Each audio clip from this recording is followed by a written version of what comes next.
TMC के सभी गुंडों, सभी सिंडिकेट, सभी भ्रष्टाचारियों को एक आखिरी मौका देता हूं।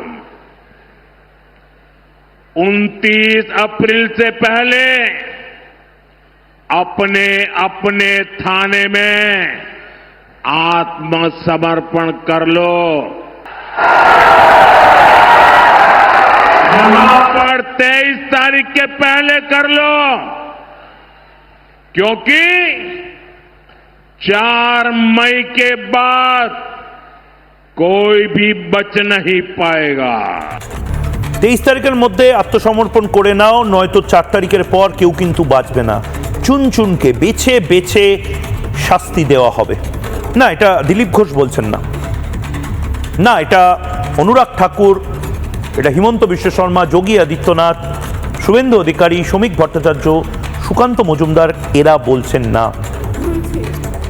স্বরাষ্ট্রমন্ত্রী অমিত শাহ বলছেন না। এটা আমরা স্তম্ভিত হয়ে যাচ্ছি। আপনিও হয়তো এবার নড়ে চড়ে বসছেন।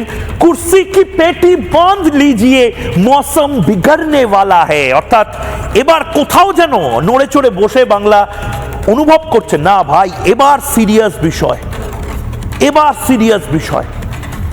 এবার বিজেপি শুধু জিততে চায় না, অমিত শাহ 15 দিন ধরে বাংলায় থেকে এই লড়াইটা লড়বে বলে সিদ্ধান্ত নিয়েছে। প্রধানমন্ত্রী নরেন্দ্র মোদী প্রথম দফার নির্বাচনের সময়ও বাংলায় থাকবেন প্রচারে অন্য ভাগে। প্রধানমন্ত্রী নরেন্দ্র মোদী সাধারণত কোনো রাজ্য নিয়ে এই ধরনের মন্তব্য করেন না। প্রধানমন্ত্রী নিজে দুটো মন্তব্য করেছেন, গোটা দেশ এই মুহূর্তে চাঞ্চল্য পড়ে গেছে গোটা দেশে।